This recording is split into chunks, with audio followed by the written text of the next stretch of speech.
Wow. So, the clicker. Can I get the clicker? Is it there? Okay. You have no choice. Thank you. No, okay.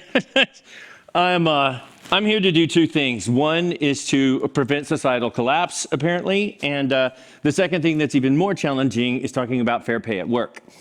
I don't know if you, but if all of the things that I do as a head of HR, the thing that I get the most challenge is fair pay. You can almost do a million things out there, and I can guarantee you the question on the engagement survey is, am I paid fairly, is like 10%. No matter what company I'd been, this person, each individual person, their definition of I am paid fairly is like pretty much never. And so I want to address the concept of fair pay, but I want to switch the conversation a little bit into value. Like, what is the value that I'm getting from work, and shift it a little bit. So I am going to talk about specifically about pay.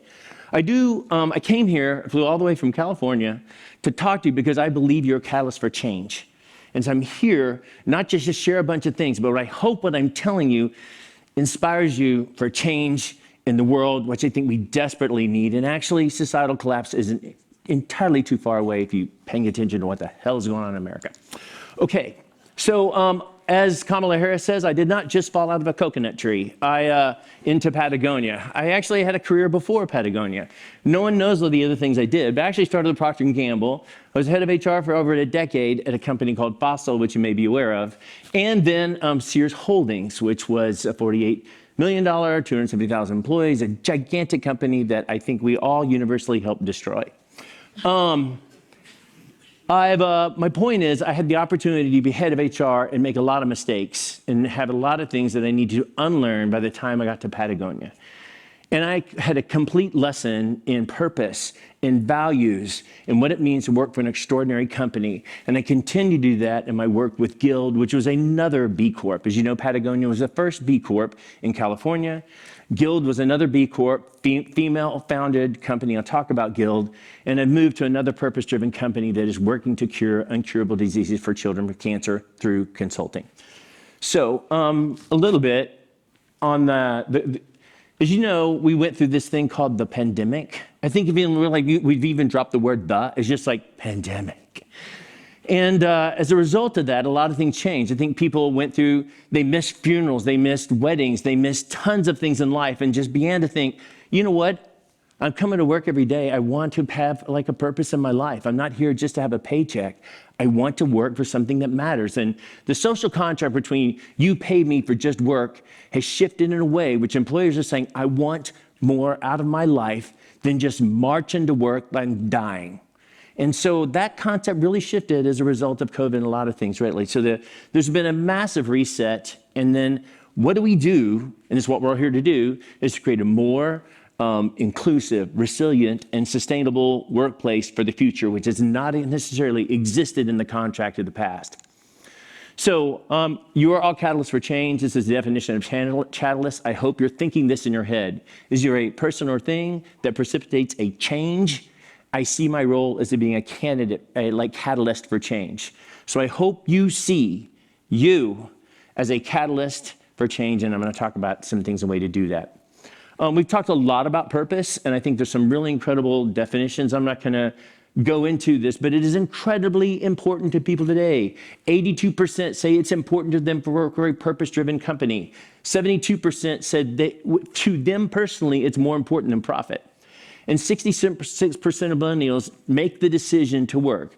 At the moment, there's like the great stay, and if they're not working for a purpose-driven company, when I speak to universities at Columbia and Stanford and UCLA and USC and University of Texas, they all say, how do I work for a purpose-driven company? Even though they're staying at the moment, if they have to, ultimately they do want to work for a company that gives a damn and is doing something in the world that makes a difference, which I think is amazing. So this is what it means to employees, and these are the things that Yvonne Chouinard kept saying to us always, what it means to employees and what a purpose is. Purpose happens when you do everything else right. Yvonne Chouinard. So, and also, typically purpose-driven companies outperform the S&P on a regular basis. They actually drive more profit as purpose-driven companies. I want to talk about what purpose is and how to write one. There are three concepts, and we talked about SCORE earlier, which I think is a fabulous concept, so I took a picture of it too. I have three things. One, a meaningful purpose is genuine and authentic to you. If it's fake, everyone sees right through it. So it's something that is genuine and authentic to you. The second thing, a great meaningful purpose is in some service to society in some way. I don't think a great purpose, and everyone's super stoked about making some crazy man who makes electric cars super wealthy. Did I mention? Anyhow, and also the company is, in addition to genuine and authentic, in service to society, it has an impact that drives long-term value, not short-term value. So what I hear specifically from people like Yvonne Chouinard or Melinda Chouinard or Rose Marcario, who was the CEO when I was there, or Rachel Romer, who was the CEO and founder of Guild, I'm running this company as if it's going to be here for 100 years. I'm running this company as if it's going to be here for 100 years. What this means is you're making decisions that are long-term decisions. What if you knew not only you're going to employ your employees, you were going to employ the children of your employees someday? We'll talk about that in a moment. So this is my boss at Patagonia. This is how Patagonia got started. So this was the very first day. This was our innovation lab at the Lazy Ass Ranch. And this is where he invented Patagonia. Patagonia isn't the company that we thought it was. We talked about companies that change over time. He began making pitons, which like you pound them into the side of the mountain, destroy the mountain a little bit while you're doing it. And he decided to make a sustainably made piton, which is actually very popular. He created a blacksmith shop in Southern California, in Ventura, that is still there today, called the Tin Shed, which you hear a lot about the Tin Shed, and we go in there for orientation. And every once in a while, Vaughn will pull out his blacksmith uniform and be in the Tin Shed and does a new hire orientation from there. That's where we start everything. So Yvonne, over time, as he was forming the company and it was evolving into something, he began to think about these things, and these are his children, Claire and Fletcher. And how do I create a company that is a better world for my children? And he began to think, okay, I can make these, pitons sustainably made, but how do I make a company that actually has a better planet? Because he saw this coming. And we all see it coming every single day. There's disruption. We were talking about the cocoa industry just a moment ago and the disruption that's coming. This is going to continue. I can guarantee you that you're going to have supply chain disruptions. You're going to have labor disruptions. You're going to have more disruptions in terms of us doing business because of climate. It's going to be incredibly difficult. You know how difficult the hurricane season in the southeast right now of the United States. They can't even have a number now that's high enough to rate the hurricanes. Like 5 is no longer a relative number. They're trying to figure out like a 6 or a 7 because they're getting so intense. So my point is that he wanted to create a better world. And what he did this, and again, the mission for Patagonia, I was talking about this earlier, started out, build the best product, do no unnecessary harm, and use business to inspire and have people make solutions to the environmental crisis. That was the initial, when I joined Patagonia. It shifted to this for a lot of reasons. We're in business to save our home planet, period. We are in business to save our home planet. That's a lot different than saying do no unnecessary harm. And so what Yvonne discovered is, in terms of save the planet, making sustainably made puffer jackets that destroy the planet slower than everyone else's sustainably made puffer jackets actually isn't helping climate. It's actually helping destroy the planet slower than everyone else. So if your purpose is to save the home planet, we had to completely change the business model, what we're looking at, what we're doing, and focused on, versus not killing it slower. Saving it is a very different concept. I'll talk about the change that happened in Patagonia, and that Patagonia today will look very different than the Patagonia future. So as you know, Patagonia gives 1% of revenue to the planet, always. Not profit, revenue, top line. If the company doesn't make money, they still give 1% of revenue to the planet. A few years back, we had an election that was depressing to people who are concerned about climate. And after it, we didn't know what to do. And so a bunch of employees got together and said, do we give more to the planet for this? Do we close the stores? And a person in marketing said, what if we give 10%? And then another new employee said, what if we give 100% on Black Friday to the planet? So we did that. On Black Friday, after that election, we gave 100% of top line revenue, every single penny, the biggest day of the year, to the planet, to small grassroots environmental causes. What happened is we thought we were going to give $4 million away, which is a typical Black Friday for us. We gave away $12 million in a day, top line revenue. And it was the most profitable year ever in the history of Patagonia. So what happened is we got rid of inventory during the time, which is great. We actually created a loyalty that we had never seen. There were lines of people lining up because we said, today we're going to have 100%. And this was across the entire world. So this was not just in the United States. This was happening in Japan and Germany and in Latin America. All over the world, people were lining up to buy Patagonia. And we did this in every single store on the planet. So we gave 100% of profit. Again, it was the most profitable year in the history of Patagonia. So, he always considers this and says still Patagonia is a grand experiment and hoping everyone's paying. This is a giant laboratory of change. And if you want to learn about what Patagonia, read the book, Let My People Go Surfing. It's a masterclass in how to lead and how to manage a purpose-driven company that's making a difference. So I highly recommend read Let My People Go Surfing. It is our Bible. We read every single word of this, and he has a new version of it coming out. So this is who owns Patagonia now. It's the planet. So before, Yvon and his family were accumulating wealth. There was a day that I remember being in his office, and he got a note from Fortune that said he was now on the billionaire list. And he was like, I hate this so much. I hate it. I don't want to be on that list. I can't stand it. Get me off that list. He called Forbes and get me off that list. I hate it so much. I hate being a billionaire. This is the worst day of my entire life. So from that day, he's like, how am I going to give all this away? Because I never want to be on that list to end. So he calls, where is Steen?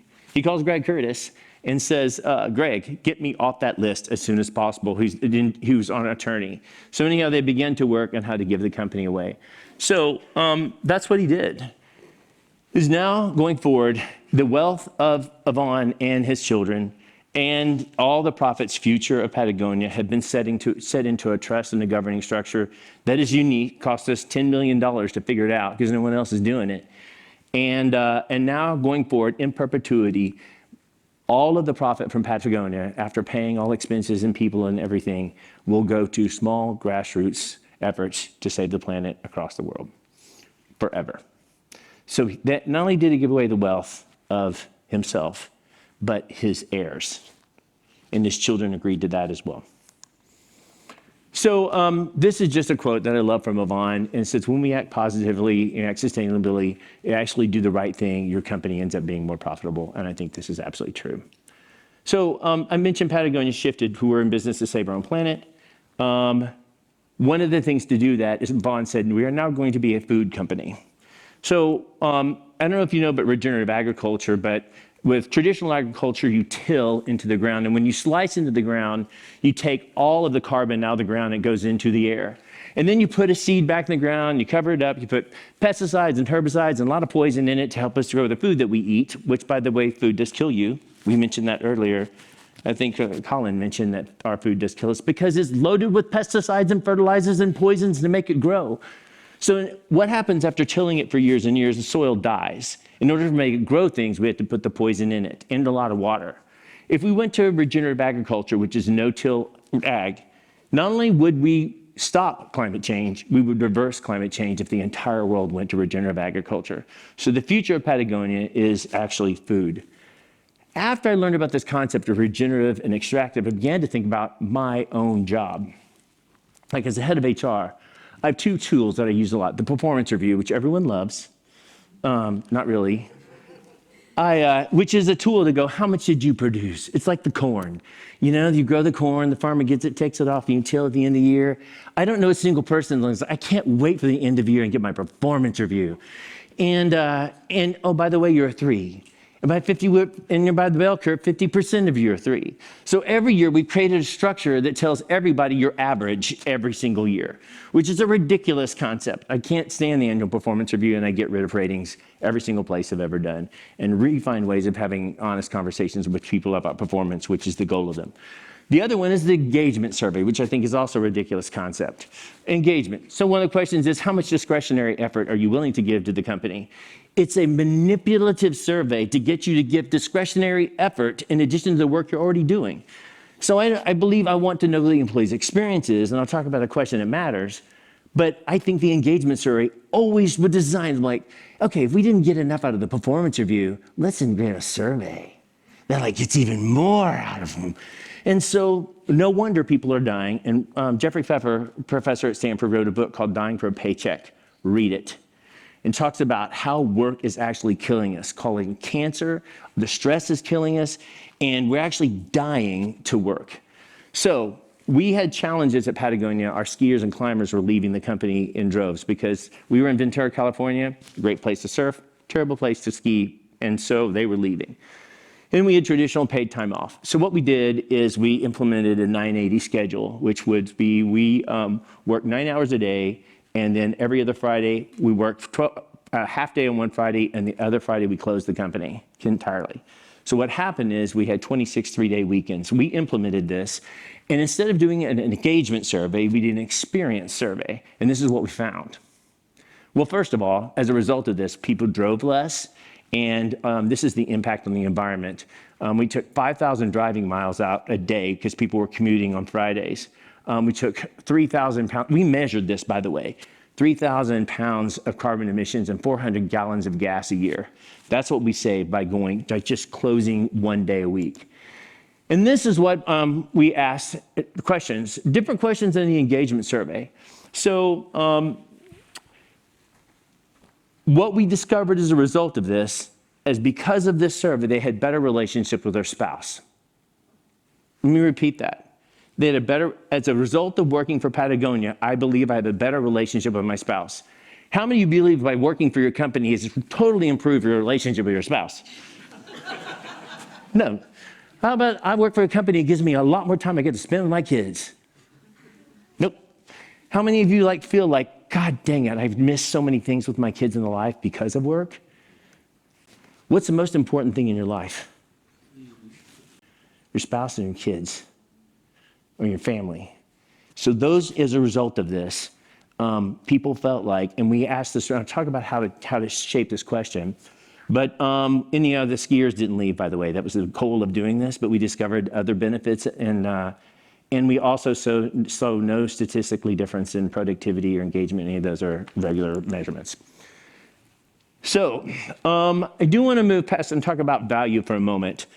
When I left Patagonia, I went to this company called Guild. It was a darling. It was in Time magazine. And instead of solving the climate crisis, Rachel Romer, the female founder, wanted to solve the labor crisis. So as you know, we talked a lot about access and education. So she insisted that companies pay for education for their employees, not tuition reimbursement, paid in advance. And what we found is people were twice as likely to get promoted. We would take people in hospitals, like, for example, cafeteria workers and laundry workers in healthcare, in rural America hospitals. We would put them in an education program the companies would pay for, and within a year, they would become a medical assistant, and within 2 years, they'd pay for a nurse. They went from making $10 an hour to $120,000 a year and buying a home for them and their families and paying for education and getting intergenerational wealth for them. So that was Guild. So that's moving from kind of one crisis to another crisis. And during that, both Guild paid a living wage and Patagonia paid a living wage. I want to talk about the concept of living wage. Living wage is typically more than minimum wage. And the definition of living wage, done by MIT and other ones, is a penny over poverty. Living wage is a penny over poverty. Which means not in poverty. It's not a living wage, it's not a thriving wage, it's just enough.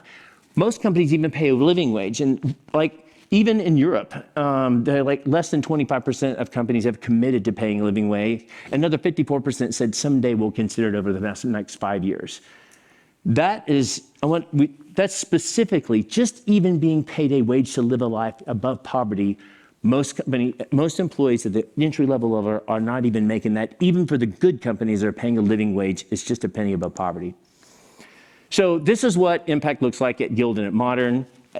we talk about systemic issues. At Patagonia, we had on-site childcare both in the home office and in the warehouse. We also had benefits like this, where if you're a traveling mom, how many moms have you tried to breastfeed and get through the airport? Was that an awesome experience? It's horrible. So many women would come to me. There's a moment where I go to the airport and I've got my breast milk and you have to pour it into the toilet at the airports to get through security, or they ask you, what is this? You're like, that's a breast pump, put it back in. So what we do, both at Guild and Patagonia, is we pay for a traveling companion to go with the woman when they have to work and travel. So we pay for the baby and the companion to travel. What that means is typically women have to stay home to breastfeed and not travel or stop breastfeeding. And if you know how this works, you have to keep pumping or it stops making milk. So we can't just like stop, do it, and pause it to go work overseas or do something. What this means at Patagonia and at Guild is that over 50% of people of women are in leadership. Even without doing a special program, women are paid at a rate in both types of measurements higher than men at both companies, Guild and Patagonia, because systemic changes, not because we had a special DEI program for women. We just changed the systems and the process because more women came back to work, more women could go work overseas and keep breastfeeding their kids. And this is like, it isn't just like, I want to do this. I want to have change for women at work. We have to change the systems and the process to make that happen.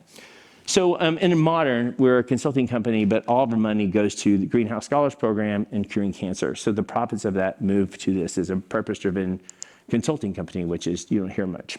This question I discovered at Patagonia and at Guild, every other company I've worked for, is the only question that matters in the experience survey.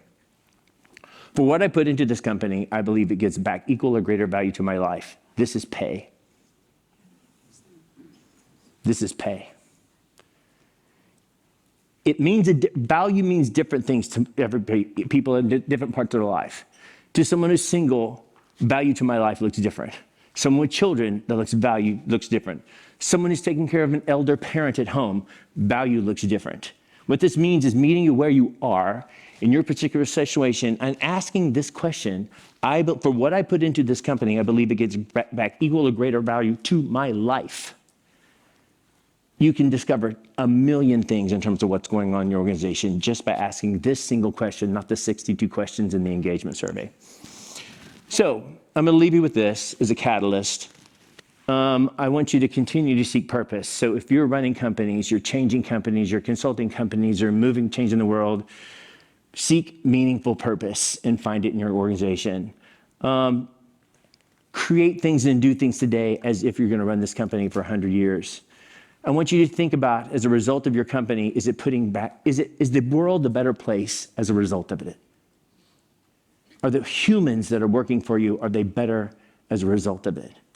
Are they more healthy? Do they have better relationships with their families, better relations with their kids? Are they better? And are you certain of that? In the companies you work with, that the people are better for working for you. The other one is, that last one is just, I think this concept, and this is my personal value, is leave things better than you find them. So whatever that is, if you just have that motto, leaving things better than finding them, we'll get to where we do. Rose always talked about Patagonia as a grand experiment. And she said, we're always in pursuit of something. This isn't about, getting there at the end of the journey, but it's continue pushing the needle in a way for change. And I think that was an important thing.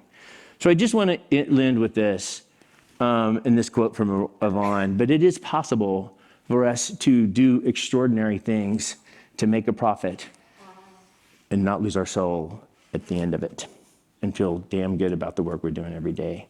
So that is my catalyst for change for you, and hopefully we don't have social disruption and distraction as a result of that. So thank you.